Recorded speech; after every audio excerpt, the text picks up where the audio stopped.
Якім чынам Кітай захапіў сферу нацыянальнай бяспекі ў Беларусі? І ці можа Пекін у будучым перашкодзіць дэмакратычным зменам у нашай краіне? А таксама якую новую карту рэжым Лукашэнкі хоча разыграць у магчымых перамовах з Польшчай? Адказы на гэтае пытанне ў сённяшнім выданні праграмы «Тут і там». Добрый вечар, паважанае гаспадарства, мяне зваць Зміцер Міцкевіч, а мае сённяшнія госці гэта рэдактар і вядоўца на Белсаце Сергей Пеляса. Добрый вечар. Прывітанне, Зміцер. А таксама кандыдат гістарычных навук Еўген Красулін. Дзень добры.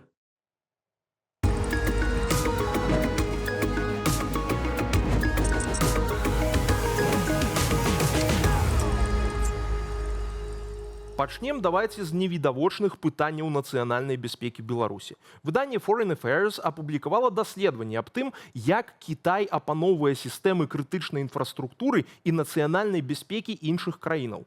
Калі каротка, адбываецца гэта праз танныя тэхналогіі, электрычныя сродкі транспарту, узбраенне, рыштунак і абсталяванне для сілавікоў, а таксама сістэмы кантролю, у тым ліку відэаназірання.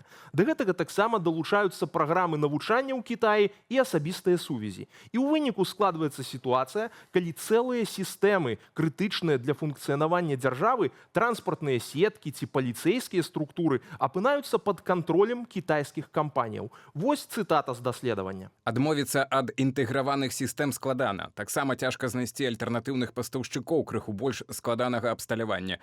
Напрыклад, Кітай вырабляе найбольш эканамічныя і шырока распаўсюджаныя ў свеце сістэмы відэаназірання. У краінах, дзе яны прадаюцца, кітайскія кампаніі часта выцясняюць з рынку мясцовых канкурэнтаў, дзякуючы шчодрым дзяржаўным субсідыям. У сваю чаргу абслугоўваць кітайскія камеры часта немагчыма без пастаяннай дапамогі з боку Кітая, паколькі большасць распрацаваных у краіне мадэляў камер з'яўляецца ўласнымі, закрытымі распрацоўкамі. Замяніць іх надзвычай дорага і складана. Гэта азначае, што калі камеры выходзяць з ладу, гарадам даводзіцца звяртацца па дапамогу да кітайскіх кампаній. Сергей, які ўжо ўплыў вось гэтай кітайскія тэхналогіі, гэтае кітайскае панаванне аказвае на Беларусь, і чым гэта адрозніваецца ад заходніх аналогаў? Так, ну, галоўны кітайскі ўплыў на бяспеку беларусаў, на іх прыватнае жыццё, гэта такі ўплыў, які мы можам не заўважаць. Сістэма відэаназірання ў Беларусі, яна падкантрольная ў першую чаргу Міністэрства ўнутраных справаў Беларусі. Так? То бок, усе гэтыя 60 тысяч камераў, якія ў Беларусі расстаўленыя не толькі ў дзяржаўных установах, але там у рэстарацыях, гандлёвых цэнтрах, яны ўсе падключаныя пад адну сістэму. Гэтыя камеры, яны в асноўным кітайскай вытворчасці. Я не буду называць назвы фірмаў, але гэта в асноўным кітайскія камеры. Падобная сітуацыя ў Расіі. Аднак праграмаванне, то бок софтвер, ён беларускі. Ён беларускі і створаны быў фірмай,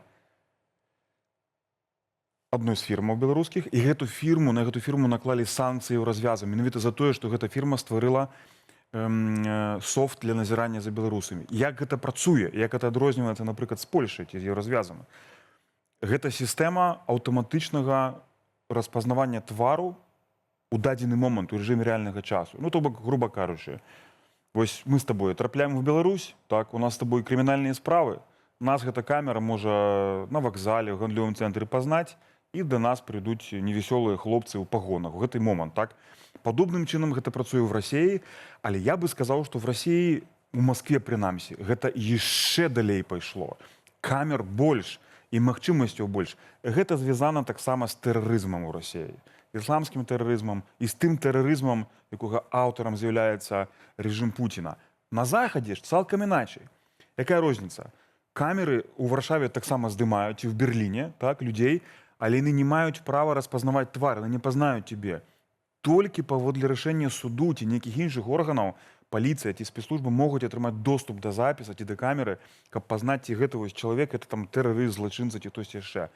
У Беларусі ж прыватнага жыцця в публічных будынках, гандлёвых цэнтрах яго проста няма. Тебе не проста могуць зняць і пазнаць, тебе могуць затрымаць у выніку гэтай ідэнтыфікацыі. Вось гэта галоўнае тое, што адрознівае. І менавіта вось гэта стварае з Беларусі лічбавую дыктатуру, так як Кітай. Пакуль што, на шчасце яшчэ, наколькі нам вядома, гэта сістэма МУС, тотальнага назірання ў Беларусі, яна не працуе на кітайскім софте. То бок кітайцы, груба кажучы, не маюць доступу да гэтых камер, так? Все-таки режим Лукашэнкі разумее, што это ён павінен кантраляваць, так? Падобным чынам у Расіі.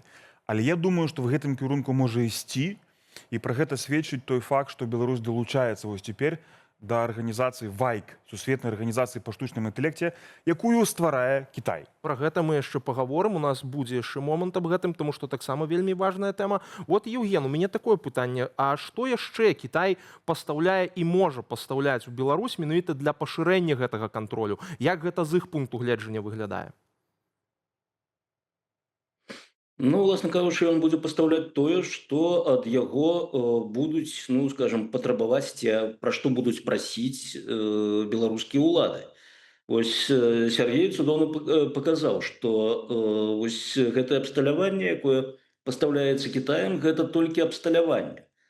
А далей яно трапляе ў тыя ці іншыя рукі, і гэтыя рукі ўжо вырашаюць, а як мы будзем гэта выкарыстоўваць. Будзем гэта выкарыстоўваць там на карысць, для аховы парадку і, скажем так, прадухілення ці даследавання злачынстваў, ці будзем выкарыстоўваць для татальнага сачэння за грамадствам, калі увогуле ў чалавека не застанецца нічога прыватнага, нічога інтымнага, дзе ён мог бы схавацца вось ад гэтых пільных дзяржаўных вачэй, што, канешне, робіць існаванне абсалютна некамфортным. І тут зноўку тое, што рэжым Лукашэнкі замовіць дзеля таго, каб зрабіць жыццё беларусаў яшчэ больш празрыстым для яго, яшчэ менш, там, скажем, таямніцу пакінуць для яго. Вось, ну, тое будзе імкнуцца рабіць Кітай. Зноўку, я прапаноўваў не разглядаць Кітай як такога ўсемагутнага монстра, які можа выканаць любое жаданне, вось там, вырваў той же Лукашенко со сваю шевелюру волосок, порваў яго, сказаў: трахці бідох, хай Кітай мне зробіць вось тое і тое. Не абавязкова Кітай гэта можа зрабіць. Зноўку, не абавязкова ў Кітая гэта можа, на гэта можа быць жаданне, бо мы так зыходзім з максимума, што Кітай гэта вось ёсць абсалютнае зло, якое у абсалютнай, скажем так, абсалютным распараджэнні рэжыму Лукашэнкі, у Кітаі ёсць свае нейкія думкі, у Кітаі ёсць свае пляны, не абавязкова яны супадаюць з думкамі і плянамі рэжыма Лукашэнкі. Міністр сувязі і інфарматызацыі рэжыму Лукашэнкі Кірыл Залескі, выступаючы на сусветнай канферэнцыі па штучным інтэлекце ў Шанхаі, вот таксама там была гаворка пра стварэнне сусветнай арганізацыі супрацоўніцтва ў галіне штучнага інтэлекта, якую мы ўжо ўзгадвалі, вось гэтая ВАЙКа, заявіў наступнае вельмі цікавыя словы. Давайте послухаем, вельмі характарызуюць іх бліжэйшы кірунак дзейнасці. В мире, где отдельные страны выбирают путь технологической изоляции и ограничений, Китай демонстрирует альтернативу, путь равноправного сотрудничества и взаимной поддержки. Мы открыты для самого тесного сотрудничества в сфере искусственного интеллекта в рамках ВАЙКО. Убеждены, что эта организация станет платформой, где страны смогут обмениваться технологиями, опытом, лучшими практиками, видением будущего. С удовлетворением отмечаем активизацию диалога по тематике искусственного интеллекта и в других международных форматах, на площадках Союзного государства Беларуси и России, Евразийского экономического союза, Содружества независимых государств, Шанхайской организации сотрудничества и других. Сергей, якія пагрозы з гэтага бачны? Бо вот нібыта это сусветная арганізацыя і гэтак далей. Гэты чыноўнік лукашэнкаўскі, он альбо не разумее, пра што ён гаворыць, альбо ён свядома хлусіць. Таму што ні пра якое раўнаправе, ні пра якую супрацу гаворка не ідзе. Што Беларусь можа даць Кітаю в галіне штучнага інтэлекту і татальнага кантролю над грамадзянамі? Пра гэта не ідзе гутарка. Гэта Кітай, тая дзяржава, якая імкнецца праз тэхналогіі свае контроляваць урады, падобныя да сябе, в такой ці іншай меры аўтарытарныя. В Лацінскай Амерыцы, у Афрыцы, звычайна бедныя дзяржавы, якія не могуць сабе купіць заходнія аналагі, альбо дзяржавы, якія недэмакратычныя, то бок супраць іх санкцый дзейнічаюць. То есть Беларусь не можа купіць заходнія тэхналогіі для гэтага. Яны вымушаны пакупаць кітайскія тэхналогіі. І гэта кірунак вельмі небяспечны для Беларусі. Гэта будзе азначаць татальны кантроль. І не толькі на вуліцы тебе пазнаюць, так? Але твой тэлефон, ты карыстаешся кітайскім тэлефонам, так? якіх процьма ў Беларусі, бо яны проста недарагія, так? Ёсць кітайскія маркі, на якіх не працуе гуглаўскі Android. Не буду назву называць. Чаму?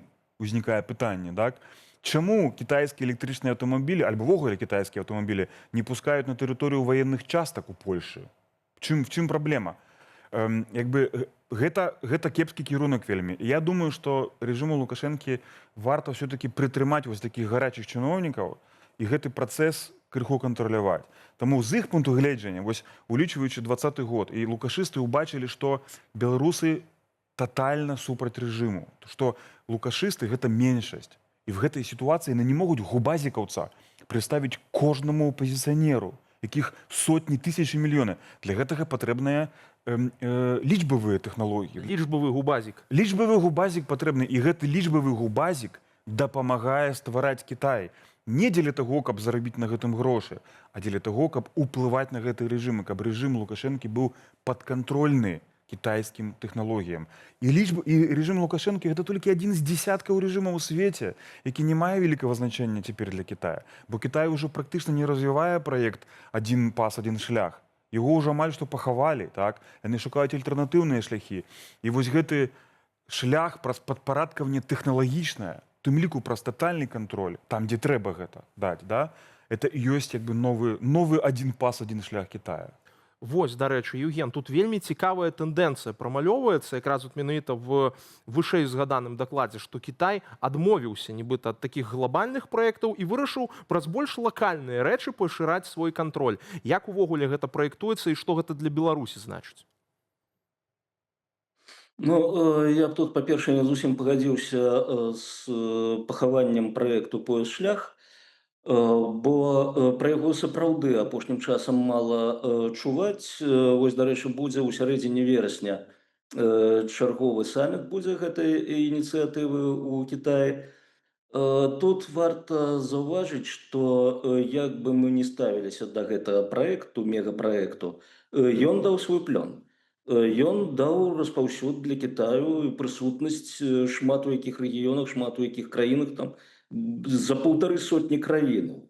Так ці іначай паўдзельнічалі ў гэтай ініцыятыве, і так ці іначай яны прышпілены да гэтай ініцыятывы. І нават там, дзе проста укладаецца ў інфраструктуру, там хоць у квадраце мірную, ўсё роўна яе можна так ці іначай прыстасаваць для ваенных патрэбаў, плюс уплыў, які пакінула гэтая прысутнасць Кітаю і у першую чаргу кітайскага капіталу у краінах, якія ўдзельнічаюць у ініцыятыве, таксама гэта ёсць вынікам гэтай ініцыятывы.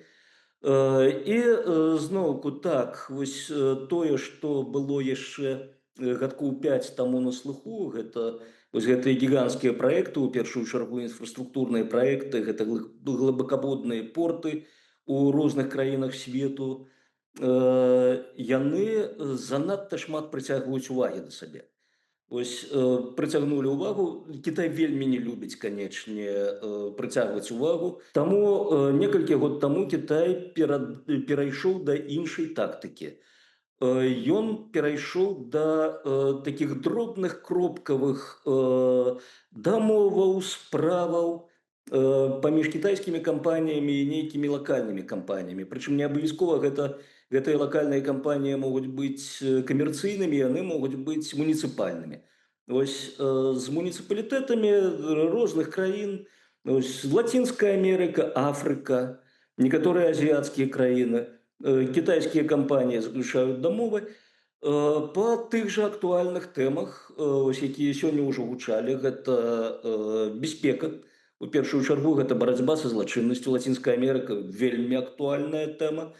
Зноўку чыталі гэты матэрыял, які сёння ўжо цытаваўся, і там прыводзіцца статыстыка вельмі паверхнасная, но вельмі ілюстрацыйная па Лацінскай Амерыцы, што там вельмі высокі ўзровень злачынстваў супраць асобы і у тым ліку забойстваў. І вось тут Кітай прыходзіць у тыя ж муніцыпалітэты, у грамады нават, і прапануе сваё абсталяванне, свой софт дзеля таго, каб усталяваць камеры, сачыць і такім чынам неяк уплываць на ўзровень злачыннасці. А потым толькі Кітай можа гэта абслугоўваць, Толькі Кітай можа, скажем, замяніць, Кітай можа навучыць гэтым карыстацца. Такім чынам Кітай прыходзіць вось за маленькай гэтай камерай відэаназірання прыходзіць вось гэты кітайскі дзяржаўны монстр. Бо Вось, зноўку, і вось про калі гэтага казаць монстра давайте адзін момант праяснім, таму што мне здаецца вельмі важна прагаварыць. А навошта гэта тады робіцца? Якія ў гэтага монстра могуць быць намеры? Ці можам мы сабе ўявіць, што ў будучыні, калі ў Беларусі замаячыць магчымая дэмакратызацыя, кітайскі інтарэс будзе не толькі эканамічным у прасоўванні сваіх гэтых камераў і ўсё астатняе, а ператворыцца ў палітычны. І ці можа гэта перашкодзіць дэмакратычным зменам у Беларусі? Ці можа Пекін выкарыстаць гэты свой уплыў дзеля гэтага? Сергей, спачатку твой. Ну, адназначна так. Гэта вельмі добрае пытанне, таму што мы бачым, што Кітай дапамагае ствараць гэтую лічбавую дыктатуру. Гэта і камеры, і софт, і іншыя прылады. І роля Беларусі для Кітая толькі вырасла, таму што украінскі шлях закрыўся. Так? Калі Украіна стала празаходняй, это значыць, што она не можа быць пракітайскай. Беларусь застаецца пракітайскай. І Кітай хацеў бы, каб так засталося, бо гэта адзін са шляхоў, не адзіны, але адзін са шляхоў выхаду на рынак еўразвяза, які вельмі важны для Китая. І, канешне, кантралюючы сістэму бяспекі ў Беларусі, можа быць не татальна, але праз тэхналогіі, праз пастаўкі адпаведных камер, камп'ютарнага абсталявання, штучнага інтэлекту. Таксама, што важна, яны могуць кантраляваць будучыню беларусаў, бо яны будуць кантраляваць свядомасць. Што я маю на ўвазе?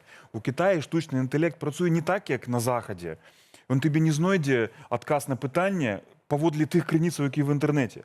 Ён падбярэ яго пад ідэалогію. Там будзе правільна напісана пра уйгураў, правільна напісана пра Тыбет, правільна напісана пра рызню на Цяньаньмэнь. Так і в Беларусі, калі ўведуць в школах, в урадавых установах кітайскі штучны інтэлект, а забароняць амерыканскі, вось тады будуць правільна пісаць пра Лукашэнку, правільна пра Польшу і гэтак далей, і гэтак далей. Я думаю, што кепскі сцэнар, чорны сцэнар, які можа быць, гэта вось гэты сцэнар, калі кітайскі штучны інтэлект будзе в значнай меры кантраляваць рэжым Лукашэнкі, але і беларускі народ. Гаспадар Яўген, вашае меркаванне якое на гэты конт? Маё меркаванне тут больш аптымістычнае, хаця насамрэч куды больш песімістычнае, чым у Сергея. Па-першае, Кітай, вось увесь яго тое, што можна назваць майндсет, так? Тое, што ў нас вельмі дзіўна называюць менталітэтам, ён накіраваны на тое, што ён не ўмешваецца ў унутраныя справы іншых дзяржаў. І зноўку вось недарэмна ўсплыла, вельмі добра, што ўсплыў гэты прыклад з Украінай. Кітайцы ж сапраўды там яшчэ, колькі там, 15 год таму у іх былі вялікія экспансіянісцкія пляны на Украіну. Я памятаю, як на канферэнцыях, дзе выступалі у тым ліку і украінскія калегі, гучала гэта. Вось гэтая пагроза, там прэтэндавалі на землі украінскія, не ў сэнсе, што гэта новакітайшчыну арганізаваць, а проста сельскагаспадарчыя землі. Вось як у нас раздаюць арабскім шэйхам у Беларусі ці узбекам, так в Украіне планавалася гэта аддаць кітайцам. І пасля падзення рэжыму Януковіча гэта ўсё змянілася. Кітай нічога не зрабіў дзеля таго, каб гэта прадухіліць. Больш за тое, нават у бліжэйшых, скажем так, краінах да Кітаю, гэта Сярэдняя Азія, там, напрыклад, Кыргызстан, памятаем, таксама там рэвалюцыі адбываліся. І Кітай губляў каласальныя грошы, якія ён інвеставаў пры папярэдніх рэжымах. Прыходзіць новы рэжым, гэтыя грошы губляюцца. Я размаўляў з кітайскімі чыноўнікамі на гэты конт. Яны кажуць, так, губляем. Я запытваю, а не думалі там неяк абараніць там гэтыя інвестыцыі ці дамовамі, ці падтрымкай рэжымаў старых? Вось яны не разумеюць, пра што я кажу.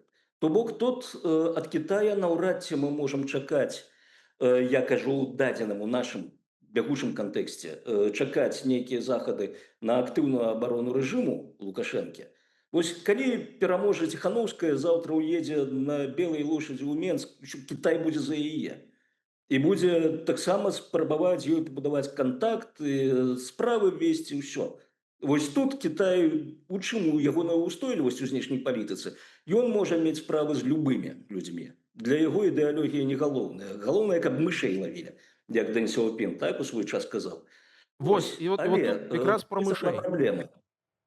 А тут вот про мышэй, таму што ведаеце, ёсць вот таксама зараз гаворка пра перамовы магчымыя. Да? Вот узнікаюць час ад часу все гэтыя размовы аб тым, што ну нібыта там рэжым Лукашэнкі спрабуе паказаць сваю суб'ектнасць на міжнароднай арэне, але вот мышэй у справах, так бы мовіць, унутраных, ён працягвае лавіць такім жа самым чынам, як і раней. І палітыка не змяняецца. І вот тут зараз хрысціянская візія паведамляе аб тым, што высылаюць з Беларусі яшчэ там больш за 10 польскіх каталіцкіх святароў, ну, от, якія мелі польскае грамадзянства. Дык вось, тут вот напрыканцы у нас застаецца літаральна 3 хвілінкі, давайте гэта вельмі важнае пытанне яшчэ ўзгадаем.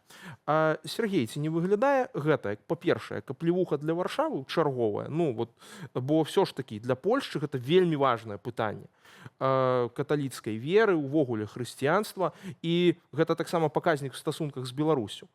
І ці гэта не з'яўляецца спробай Лукашэнкі здабыць сабе яшчэ адзін козыр у магчымым ціску на Польшчу і ў магчымых перамовах. Ну, бо вот, маўляў, таксама як нейкую такую карту разыграць. Так, гэта ёсць аплівуха, што тычыцца Польшчы, але в першую чаргу, высылаючы каталіцкіх ксяндзоў з Беларусі, польскіх, рэжым Лукашэнкі даў аплівуху беларусам, беларускім каталікам, бо ў гэтых сотняў і тысячаў вернікаў каталіцкіх, беларускіх, якія могуць мець польскае паходжанне, беларускае, украінскае, любое, але гэта беларускія каталікі, забраў у іх святароў з дня на дзень. У Магілёве меўся быць збудаваны касцёл новы, прыгожы, ёсць праект в інтэрнэце. Так? Это аплівуха беларусам. Беларусі папросту не хапае каталіцкіх ксяндзоў. Іх не стае. Польша іх шмат. Так? Я не думаю, што яны змогуць выкарыстаць гэта як нейкі такі аргумент в нейкіх перамовах. Хутчэй гэта дэманстрацыя рэжыму Лукашэнкі, што мы тут пануем, мы робім все, што хочам, это все па нашым заканадаўстве. Так, мы маем права пераглядзець. Это наш вось такі дэманстрацыя суверэнітэта в стасунку да вас. Так? Плюс гэта жэст в кірунку Масквы. Выслаўшы польскіх ксяндзоў, Лукашенко паказвае Пуціну, што мы насамрэч не займаемся ніякімі там контактамі з Захадам, это так, все тактычна, а стратэгічна мы з вами, вось бачыце, выганяем гэтых варожых каталіцкіх ксяндзоў, таму што Беларусь гэта все-таки тэрыторыя, якая Масквой лічыцца в рэлігійным сэнсе сваёй тэрыторыяй, падпарадкаванай маскоўскаму патрыархату, а не Ватыкану. Евген, у нас тут літаральна яшчэ хвілінка застаецца, каб адказаць на гэтае пытанне, на вашае меркаванне. Якім чынам увогуле рэжым зможа гэта выкарыстаць, ці будзе выкарыстоўваць, і увогуле гэта кажа проста пра тое, што яны працягваюць сваю такую палітыку і дэманстратыўна не збіраюцца яе змяняць. І як тады увогуле гэта вяжацца са спробамі набіцца на нейкія перамовы? Значит, праз 20 год, калі яшчэ застануцца гісторыкі, яны будуць пісаць: вось улетку 26-го году былі з Беларусі ў чарговы раз высланы каталіцкія святары, што відавочна ўпадае ў логіку падрыхтоўкі Расіі і сатэліта Беларусі да вялікай вайны супраць Еўропы. Вось так гэта будзе прыкладна напісана, калі мы возьмем усё разам у кантэксце, мы ўбачым, што, уласна кажучы, гэта там не нейкія разборкі лукоўскага рэжыма з Польшай ненавіснай. Гэта частка больш шырокага пляну вось па канфлікту з Захадам, які можа там скончыцца усталяваннем сваіх рэжымаў палітычных у заходніх краінах ці гарачай вайной. Але зноўку гэта аптымістычны сцэнар. Песімістычны сцэнар ужо гучаў некалькі разоў за час нашай размовы. Гэта штучны інтэлект. Мы пакуль зыходзім з веры, што мы зможам яго кантраляваць, але недаўнія падзеі, вось літаральна на днях, так, калі там адна мадэль паспрабавала абысці тэсты, потым яшчэ несанкцыянавана хакнула нейкую іншую кампанію, гэта паказвае, што штучны інтэлект не збіраецца падпарадкоўвацца чалавеку, і замест інструменту, вось гэтага цудоўнага інструменту, там, вырашэння інтэлектуальных задачаў, аховы здароўя, адукацыі, парадку і бяспекі, гэтак далей, чалавек утварыў сабе канкурэнта, і канкурэнта куды больш магутнага, чым сам чалавек. Я размаўляў шмат з экспертамі па штучным інтэлекце, яны кажуць, мы ўжо знаходзімся ў той кропцы, дзе аптымістычных сцэнароў для нас няма. Нават для кітайскіх камуністаў, якія імкнуцца Абсолютно, кантраляваць абсолютно. свой штучны інтэлект. Ну, але Гэта паважанае зноў, давайте спадарства. хвіліночку. Сі Цзіньпін верыць, што ён будзе кантраляваць штучны інтэлект. Нават калі магчымы будзе кантроль, любы прышчавы хлопец, які там будзе сядзець, уводзіць даныя ў гэты кампутер штучнага інтэлекту ў мадэль, ён ваб'е сабе, а не таварыша Сі. І ён будзе кантраляваць. А як гэта прадухіліць, ніхто не ведае. І Так вось што на тут, гэтай навіны для Сі. І вось на гэтай не вельмі аптымістычнай ноце, паважанае спадарства, мы вымушаны скончыць нашу праграму, хоць сапраўды дыскутаваць пра гэта можна яшчэ вельмі вельмі шмат. Але в любым выпадку верыць давайце будзем у лепшае і ўсё ж такі спадзявацца і працаваць на тое, каб атрымалася паставіць на месца і Лукашэнку, і Пуціна, і штучны інтэлект. Так што добрага вам вечару, змагайцеся!